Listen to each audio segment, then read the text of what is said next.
우리 옆에 계신 분들과 한번 같이 인사하실까요? 사랑하고 축복합니다. 네, 늘 무더운 날씨 속에서도 하나님의 사랑과 축복 가운데 거하시는 우리 모든 성도님들 되실 수 있기를 바라겠습니다. 여러분, 세상에서 쓰임받고 성공한 사람들을 보게 되면 크게 세 종류의 스타일이 있지 않나 싶습니다. 첫 번째로는요, 용두사미의 스타일이 있습니다. 이 용두사미라는 것이 무엇입니까? 처음에는 엄청나게 쓰임받는 것 같은데 나중에는 흔적도 없이 어느 틈엔가 사라져버리게 되는 그런 사람이 있다라는 것이죠. 그리고 또 두 번째로는 어떤 스타일의 사람이 있습니까? 시종일관 한결같이 쓰임받는 사람이 있다라는 것이죠. 그래서 여러분, 성경에도 보게 되면은요, 바로 이 사무엘 선지자 같은 사람이 시종일관 한결같이 쓰임받은 그런 사람이라고 할 수 있을 것입니다. 그리고 또한 어떤 사람이 있습니까? 대기만성 스타일의 또한 사람이 있다라는 것이죠. 처음에는 이렇게 조금 미비하게 보였는데 나중에 시간이 가면 갈수록 더 크게 쓰임받는 그런 하나님의 사람들이 있다라는 것입니다. 여러분들은 어떤 스타일로 쓰임받기를 원하십니까? 네, 최소한 첫 번째 용두사미 스타일은 안 되시기를 바라겠습니다. 그래서 시종일관 한결같이 쓰임받으면서 갈수록 더 크게 쓰임받는 은혜와 축복이 있기를 바라겠습니다. 오늘 우리가 같이 읽은 본문은요, 바로 사도 바울과 바나바가 루스드라에서 복음을 전하면서 겪었던 그러한 일들이 소개되고 있는데요, 오늘 본문을 통하여서 우리가 하나님 앞에서 한결같이 그리고 갈수록 더 크게 쓰임받기 위해서는 어떻게 해야 될지 오늘 본문을 중심으로 주시는 교훈의 말씀을 같이 살펴보기를 원합니다. 먼저 이 루스드라라는 곳은요, 원시적인 이교 숭배가 매우 강한 그러한 도시였습니다. 이곳 사람들은 그리스 신화에 등장하는 이 제우스와 헤르메스가 자신들의 도시를 세웠다라고 믿었지요. 그리고 이들에게는 또 한 가지 전설이 있었는데 무엇인가 하면 언젠가 제우스와 헤르메스가 다시금 자기들 도시를 찾아올 것이라는 그러한 전설을 가지고 있었던 것입니다. 그런 상황 속에서 바울과 바나바가 복음을 전하다가 어떠한 일들을 했습니까? 엄청난 기적의 역사가 일어나게 된 것이죠. 나면서부터 걷지 못했던 사람에게 또한 복음의 그 역사로 걷게 하는 기적의 역사가 일어나게 된 것입니다. 이 현장을 본 사람들이 어떻게 합니까? 난리가 났죠. 바로 자신들이 기다렸던 제우스와 헤르메스가 바로 이 사람들의 모습으로 우리에게 현현하였다라고 하면서 무리들이 또한 바울과 바나바에게 제사를 드리고자 하였던 것입니다. 자신들이 섬겼던 그 제우스 신전에 또한 제사장을 청하여서 소를 가지고 오고 꽃을 가지고 와가지고 제사를 지내려고 하였던 것이죠. 그런데 여러분, 왜 바울을 헤르메스라고 하고 바나바를 제우스라고 하였을까요? 이것은요, 헤르메스에 대하여서 신들의 언어를 전해주는 그러한 역할을 한다라고 했는데요, 여러분, 이 기적의 역사가 일어날 때에 누가 말을 했습니까? 바울이 말을 했던 것이죠. 바울이 복음을 전했기 때문에 이 바울을 헤르메스라고 생각을 하고, 그리고 좀 더 풍채가 좋고 있어 보이는 바나바를 제우스와 같이 생각을 하였던 것입니다. 그때에 바나바와 바울이 어떻게 합니까? 소리치며 옷을 찢고 이야기하지요. 우리 15절 말씀을 같이 한번 읽어보도록 하겠습니다. 15절입니다. 이르되 여러분이여 어찌하여 이러한 일을 하느냐? 우리도 여러분과 같은 성정을 가진 사람이라. 여러분에게 복음을 전하는 것은 이런 헛된 일을 버리고 천지와 바다와 그 가운데 만물을 지으시고 살아계신 하나님께로 돌아오게 함이라. 아멘. 여러분, 우리가 하나님 앞에서 한결같이 그리고 갈수록 더 크게 쓰임받기 위해서는 어떻게 해야 됩니까? 먼저 첫 번째로 하나님 앞에 마땅한 영광을 돌릴 줄 알아야 한다는 것입니다. 여러분, 오늘 이 본문에서 기적이 일어나게 된 이유가 무엇입니까? 바로 하나님께서 행하신 것인 줄로 믿습니다. 단지 그 현장에 바울과 바나바를 도구로 사용해 주셨을 뿐인 것이죠. 그랬기에 이 영광은 자신들이 받을 것이 아니라 하나님이 받으실 것이기에 또한 이들은 옷을 찢으면서까지 사람들을 뜯어 말렸던 것입니다. 어떻게 보면 너무 오버하는 것처럼 보이지만 너무나 중요한 것이에요. 여러분, 우리가 하나님 앞에서 쓰임 받을 때에 가장 조심해야 될 큰 독 가운데 하나가 무엇인가 하면요, 나도 모르게 하나님의 영광을 가로채는 것입니다. 여러분, 하나님께서 받으셔야 될 마땅한 영광을 하나님께 돌리지 않고 자신이 그 영광을 취하면 어떻게 됩니까? 더 이상 이 일은 하나님의 일이 아니라 내 일이 되고 하나님의 역사가 아니라 내 역사가 되고 만다라는 것입니다. 이렇게 되다 보면 내가 하나님 위치에 서게 되고 교만하여서 하나님께로부터 버림받고 오히려 사단의 그러한 종로로 타게 되는 그런 역사들이 일어나게 되는 것이죠. 여러분, 당장의 다윗도 보십시오. 어떻게 해서 다윗이 이스라엘의 2대 왕이 될 수 있었고 그 다윗 왕국이 든든하게 세워질 수 있었던 것입니까? 그것은 바로 하나님께서 은혜 베푸시고 다윗이 철저하게 하나님만을 의지하고 나아갔을 때에 그와 같은 하나님의 놀라운 은혜와 축복으로 이스라엘이 또한 강건하게 세워질 수 있게 되었던 것입니다. 그런데 어느 순간에 그것이 마치 자신의 힘과 능력으로 세워진 것처럼 과시하고 싶어져서 다윗이 인구조사를 실시하게 됩니다. 여러분, 기본적으로 나라에서 인구조사를 왜 실시합니까? 나라가 가지고 있는 역량이 얼마나 되는지를 파악해서 그것을 기반으로 정책을 수립하고 또한 실행하기 위하여서 인구조사를 한다라는 것, 어떻게 보면 국가를 제대로 통치하기 위해서 기본 중에 기본이라고 할 수 있을 것입니다. 하지만 여러분, 구약의 이스라엘 나라는 다르죠. 여러분, 이스라엘의 진정한 왕은 누구시죠? 하나님이십니다. 이스라엘은 하나님께서 세우셨고 하나님께서 다스리시고 주관하여 주시는 그러한 나라인 것이죠. 아무리 인간 왕이 세움을 받았다 하더라도 여전히 이스라엘의 진정한 왕은 하나님이 되시는 것이죠.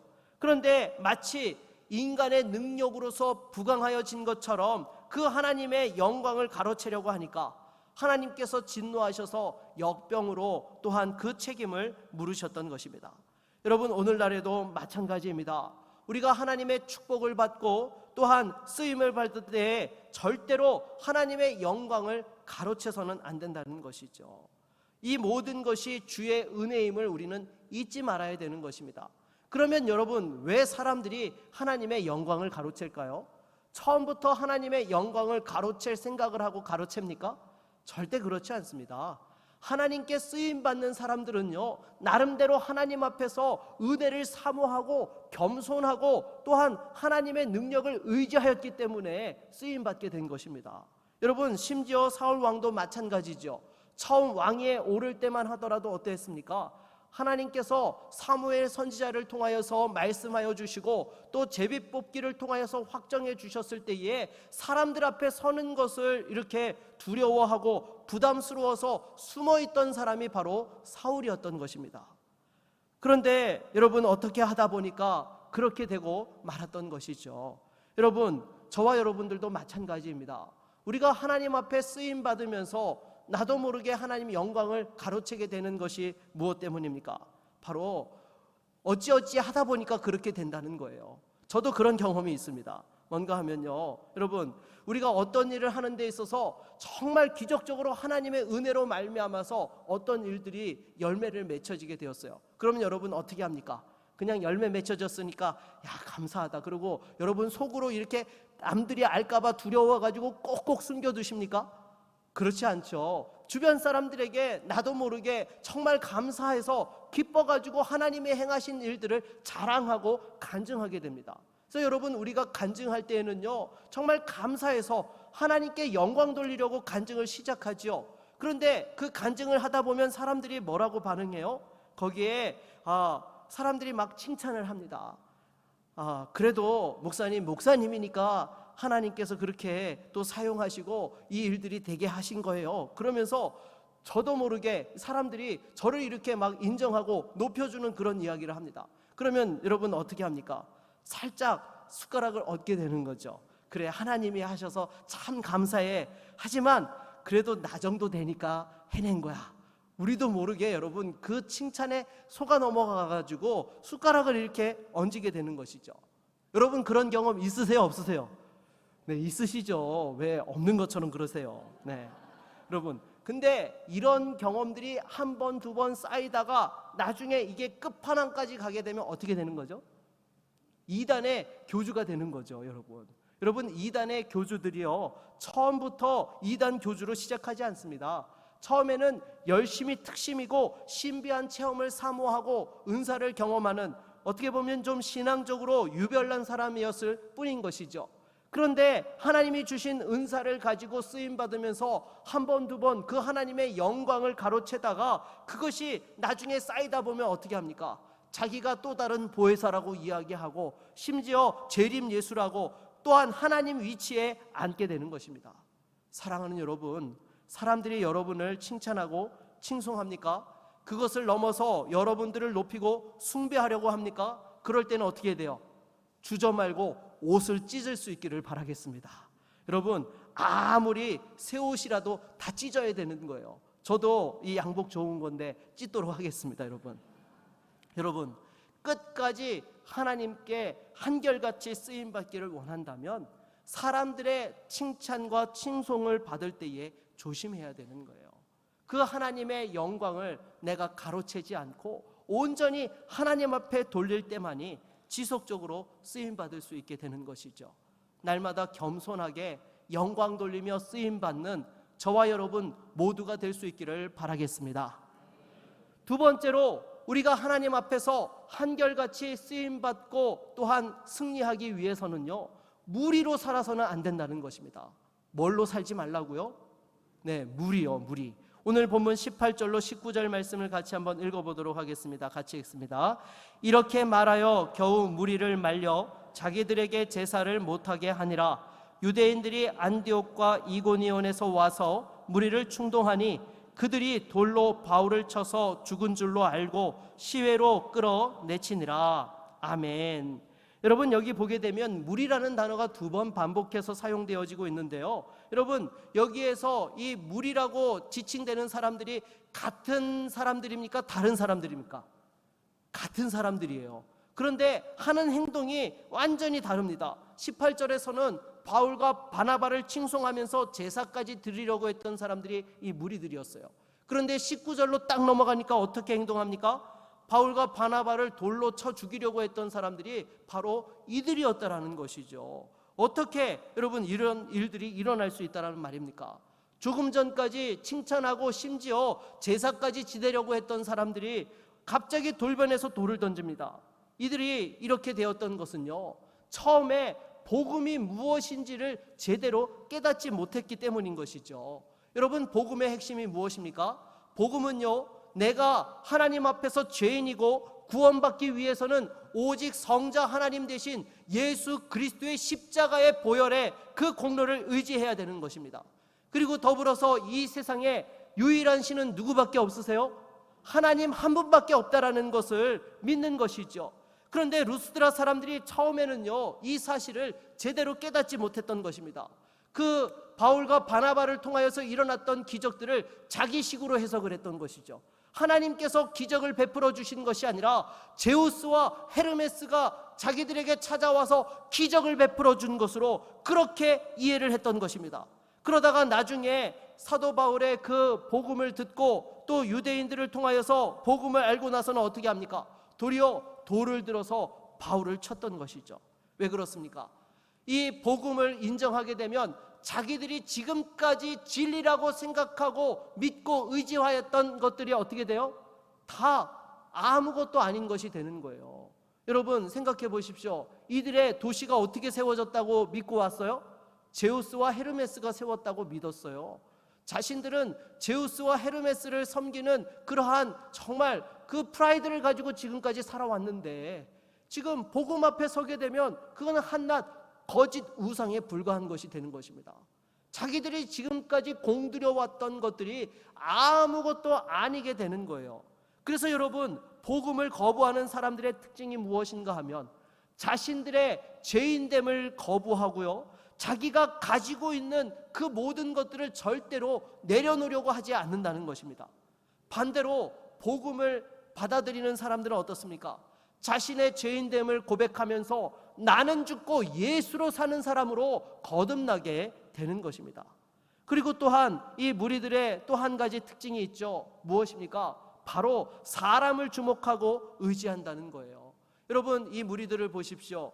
처음에는 누구를 주목했어요? 바울과 바나바를 주목했습니다. 왜냐하면 걷지 못했던 사람을 또한 이렇게 걷게 하는 치유의 기적을 행했기 때문에 이들을 주목하여서 또한 그들을 제사하려고 하였던 것이죠. 그러다가 여러분 나중에 유대인들이 나타나서 또 말을 하니까 누구를 주목해요? 이번에는 유대인들을 주목하여서 이 사람들의 말을 듣고는 바울과 바나바에게 돌을 던졌던 것입니다. 그런데 문제는요, 교회 안에서도 이런 무리에 해당하는 사람들이 있다는 거예요. 한동안 교회에 안 나오시는 분들에게 연락을 하면요, 공통적으로 이야기하는 것 중에 하나가 무엇인가 하면 누구 때문에 상처받고 시험 들어서 교회에 안 나간다라고 이야기합니다.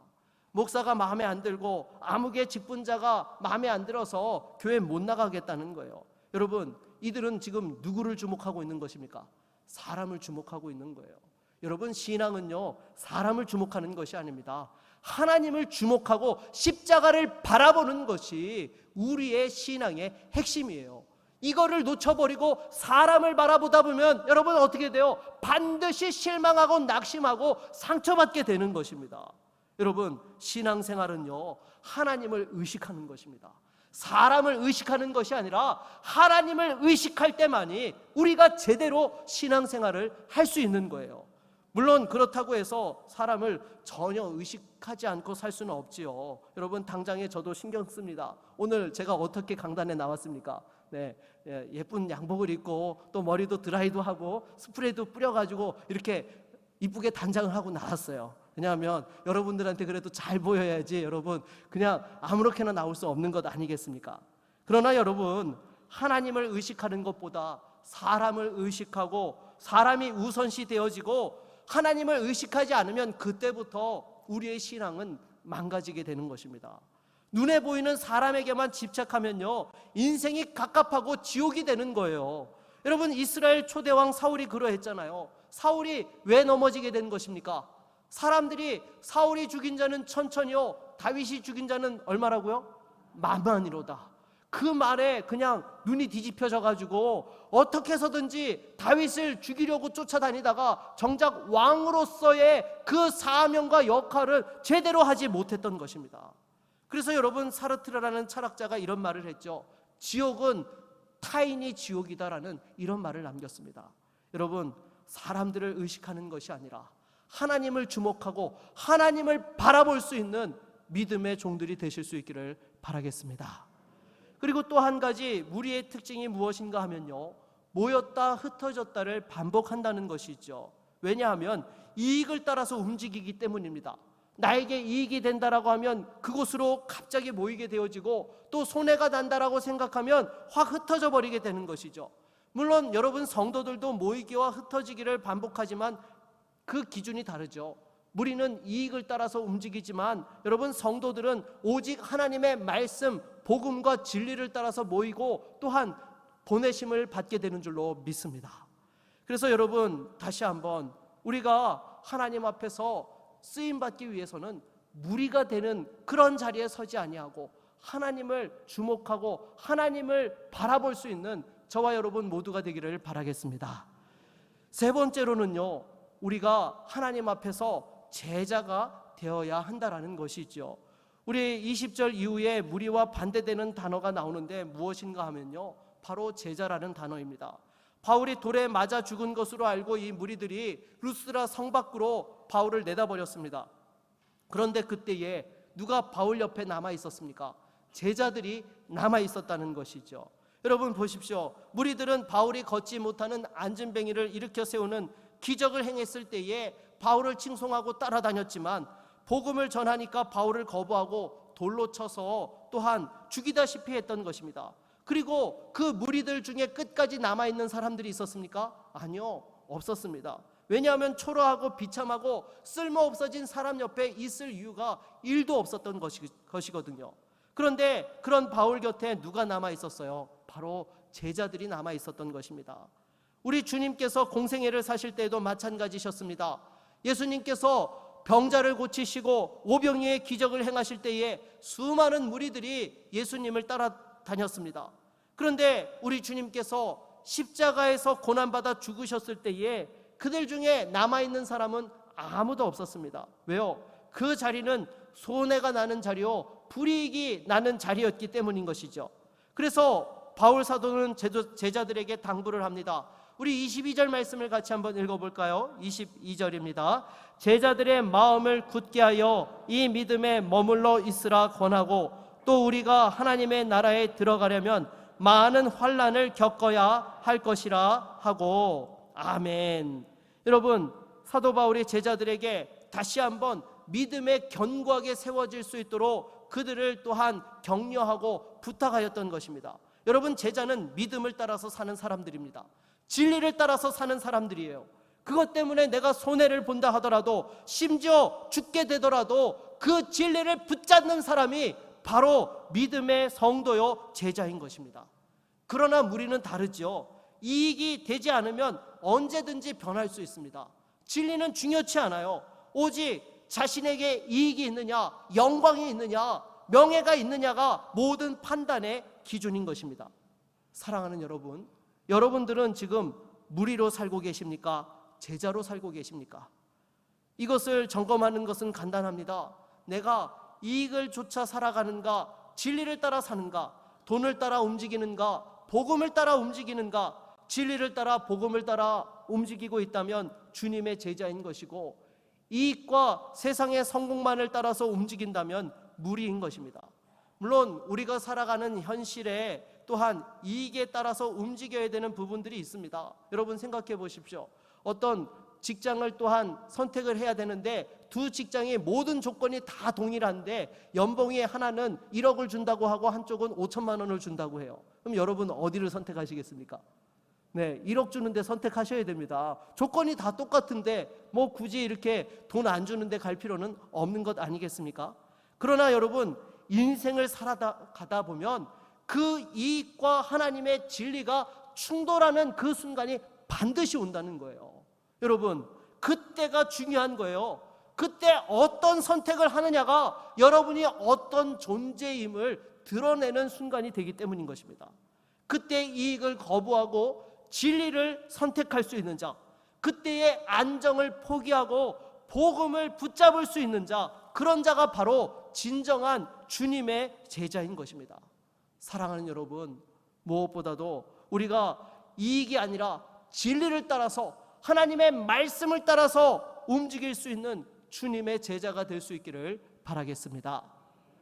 그러면 여러분, 어떤 교회가 좋은 교회일까요? 어떤 교회가 좋은 교회죠? 네, 구미제일교회. 네, 맞습니다. 네, 뭐 우리 교회 좋은 교회예요. 네, 여러분, 좋은 교회라는 것은요, 아무리 사람들이 많이 모인다 하더라도요, 무리로만 가득하면 여러분 좋은 교회라고 할 수 있나요? 할 수 없습니다. 좋은 교회는 제자가 많은 교회예요. 그런데 진짜로 좋은 교회는 어떤 교회일까요? 네, 무리를 제자로 변화시키는 교회. 이 교회가 좋은 교회인 것입니다. 여러분, 교회는요 결코 제자들로만 채워질 수 없습니다. 항상 무리들이 함께 있기 마련인 거예요. 이렇게 성도들 가운데 무리들이 있으니까 교회에 무리한 일들이 막 터지는 것이죠. 여러분 보십시오. 우리 교회에 여러분 들어올 때에 시험 보고 들어온 분들 계십니까? 소득증명서 제출하고 들어오신 분들 계세요? 얼굴 심사하고 들어오신 분들 계시나요? 이런 분들 한 분도 없으시잖아요. 남녀노소 빈부귀천 따지지 않고 누구나 올 수 있습니다. 심지어 전과 백범이라 하더라도 교회에 올 수 있는 거예요. 중요한 것은요, 와서가 중요한 거예요. 와서 어떤 사람으로 변화되고 쓰임받느냐가 중요한 것입니다. 여러분, 바로 무리가 제자가 될 수 있어야 되는 것이죠. 이 일을 하는 것이 바로 교회가 감당해야 될 사명이고, 또한 이 세상 가운데 생명을 전하는 그러한 역사가 되는 것입니다. 그런데 문제는 이 시대에 많은 성도들이 교회 안에서 무리로 살려고 하는 사람들이 있다라는 거예요. 아무도 모르게 왔다가 바람처럼 사라지기를 바랍니다. 내가 누군지 안 들키는 교회, 귀찮게 안 하는 교회 중에서 무리로 이렇게 있다가 조용히 예배만 드리고 사라지려는 분들이 계십니다. 심지어 교회의 직분자 가운데에서도 그런 분들이 계세요. 주일 예배만 와서 의무방어전처럼 치르려고 하는 것이죠. 여러분, 교회의 직분은요 그러라고 주신 것이 아니죠. 하나님께서 여러분 기본적으로 여러분들을 이 자리에 부르셨다라는 것은요, 하나님께서 독생자 예수 그리스도의 생명을 맞바꾸셔서 여러분들을 이곳으로 부르신 거예요. 아무나 와서 앉아서 예배할 수 있는 것이 아닙니다.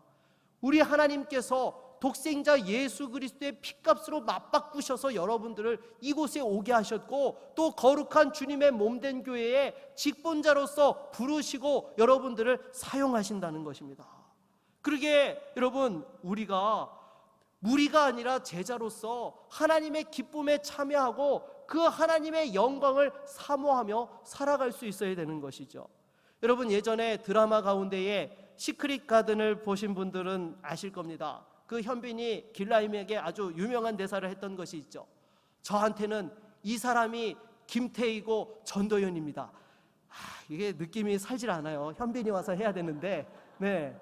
여러분, 당시에 이 현빈이 이 대사를 해가지고 여성들이 막 가슴이 설레었잖아요. 야, 진짜 멋있다 뭐 이러면서요. 근데 하나님께서 여러분들을 어떻게 생각하세요? 그 이상으로 생각하시는 것이죠. 나에게는 이 아이가 내 생명이고 내 전부야 라고 말씀하고 계시는 것입니다. 하나님께서 여러분들을 생명같이 소중하게 여기시기에 독생자 예수 그리스도를 맞바꾸어 주셨던 것입니다. 여러분 한 사람 한 사람을 바로 하나님의 아들이요 딸로 부르시고 또한 하나님의 은혜 가운데 살라고 말씀해 주시는 것이에요. 그런데 여러분은 왜 무리 중 한 사람인 것처럼 있어도 그만 없어도 그만인 것처럼 살려고 합니까? 여러분, 하나님께서 여러분에게 주신 이 소중한 생명, 여러분에게 주신 이 놀라운 축복에 또한 걸맞게 살아야 되는 거예요. 하나님께서 여러분들을 그렇게 소중하게 여기시는데 여러분, 하나님에 대해서 무관한 것처럼 무리처럼 어떻게 그렇게 살 수 있단 말입니까?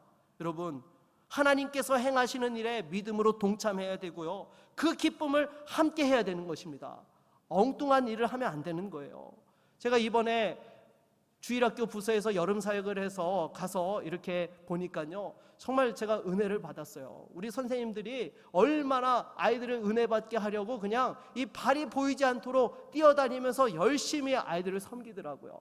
제가 보면서 참 너무나 귀하다라고 이렇게 감사하게 생각을 했는데요. 여러분, 저와 여러분들이 하나님 앞에서 이 예배자로 나왔다라는 것, 또 주님 앞에서 직분을 받게 되었다라는 것은요, 결코 아무것도 아닌 것이 아닌 것입니다.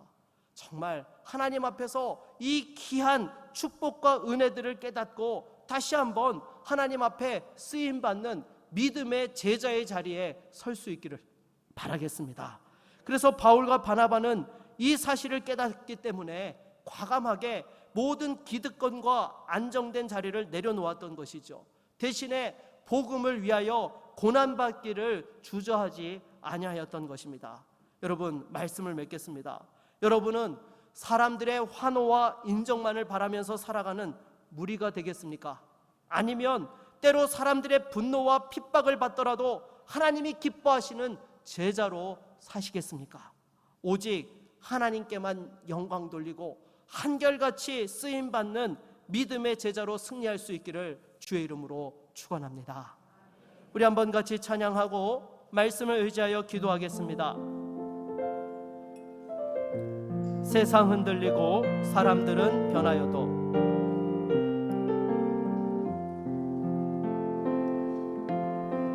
세상 흔들리고 사람들은 변하여도 나는 주를 섬기리.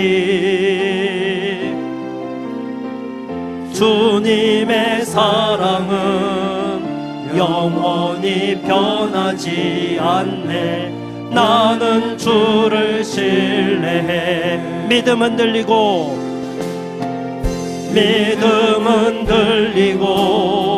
사람들 주를 떠나도 나는 주를 섬기리.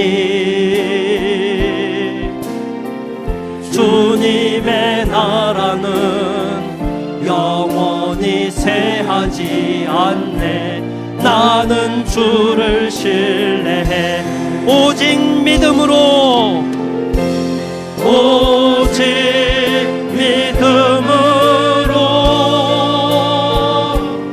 믿음으로 내가 살리라. 오직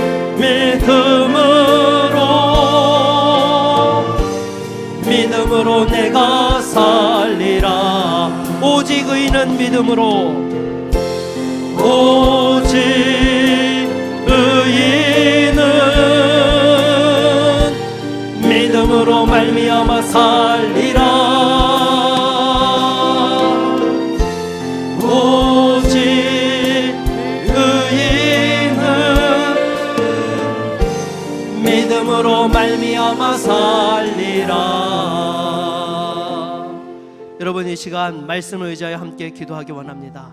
여러분, 나도 모르게 하나님의 영광을 취하고 나도 모르게 무리의 자리에 머물러 있지는 아니하였습니까?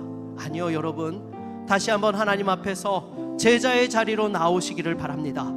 하나님 앞에서 참된 영광을 올려드리면서 한결같이 더 크게 쓰임받는 하나님의 사람이 될 수 있기를 바랍니다. 주여, 이 시간 우리가 하나님 앞에서 그와 같이 쓰임받게 하여 주시고, 우리의 가정이 쓰임받는 가정이 되게 하여 주시고, 우리 교회가 쓰임받는 교회가 되게 하여 주셔서 다시 한번 하나님의 기쁨과 영광에 참여하는 그러한 놀라운 은혜와 축복으로 다시 한번 주님 더욱더 크게 쓰임받으며 나아가게 하여 주시옵소서. 우리 함께 같이 기도하며 나아갑니다.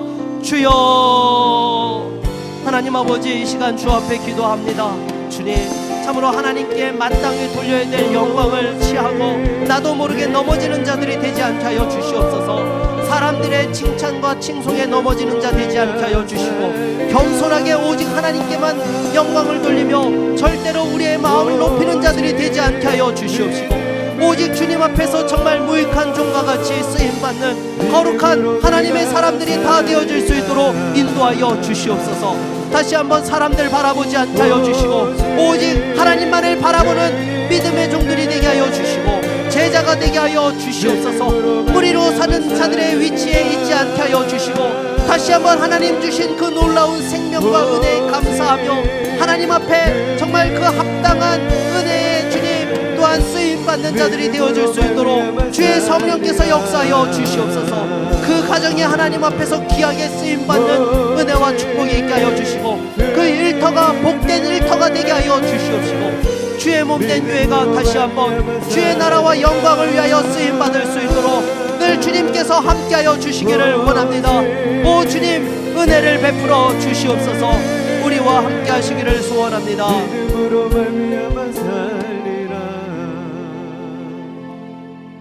예수 그리스도의 이름으로 기도드립니다. 아멘.